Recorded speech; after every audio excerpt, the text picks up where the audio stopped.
তো গাইজ উপরে অনেক অগণিত বাদর, ঠিক বোঝা যাচ্ছে কি না ঠিক বুঝতে পারতে আছি না, তারপরে আমি চেষ্টা করতে আছি যে বাদরগুলোকে ঠিকভাবে দেখানোর জন্য।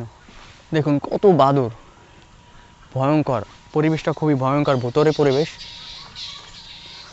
তো পরিবেশটা খুবই ভুতুড়ে আর কি, ভয়ঙ্কর। আমার তো একলা একলা হাঁটতে পুরোপুরি ভয় করতে আছে। আশেপাশে কিন্তু কোনো লোক লোক নাই, জনসংখ্যা কোনো দেখাই যাচ্ছে না।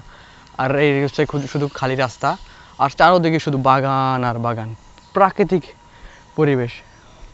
তো প্রাকৃতিক পরিবেশের মধ্যে আমি এসে এখন পুরো ডুবে গিয়েছি। তো আশেপাশে কোনো গাছপালা আর কি ভরপুর, আর জনসংখ্যা কোনো নয়, মানুষ না বললেই চলে, কিন্তু পুরো পরিবেশটা পুরো ভুতুড়ে। আর কিছুক্ষণ আগে একটা দেখে এসেছি বট গাছ। তো বট গাছটা হচ্ছে একদম ওখানে হিন্দুদের পূজা এসব হয়।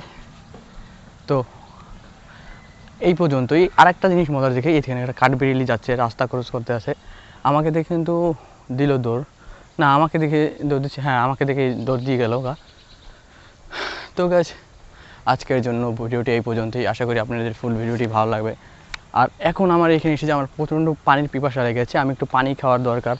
দেখি কোনো জায়গায় যে একটু পানি খাওয়া যায় কি না, না মানুষের বাড়ি ঘরে তো যাওয়া যায় না, তারপর আমি চেষ্টা করব হচ্ছে একটু পানি খাওয়ার জন্য।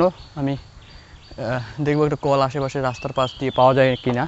তো আমি এখন গাড়িতে উঠবো, গাড়িতে বসে ভিডিও বানাতাম, বাট আমার হচ্ছে কি এই যে হেলমেটটা আছে, হেলমেটটা আনা হয় নাই। হেলমেটটার সাথে সব অ্যাটাচমেন্ট আছে, ওগুলো বাসায়, ওগুলো নিয়ে একদিন আপনাদের সাথে ভিডিও বানাই শেয়ার করব। তো গাইস আজকের জন্য ভিডিওটা এই পর্যন্তই। আশা করি আপনাদের ফুল ভিডিওটা পছন্দ হয়েছে। যদি ভিডিওটা পছন্দ হয়ে থাকে তাহলে নিশ্চয়ই আমার পেজ থেকে দেখলে ফলো করে দেবেন, এবং যদি ইউটিউব চ্যানেল থেকে দেখে থাকেন তাহলে নিশ্চয়ই চ্যানেলটি সাবস্ক্রাইব করবেন। Thank you for watching, by.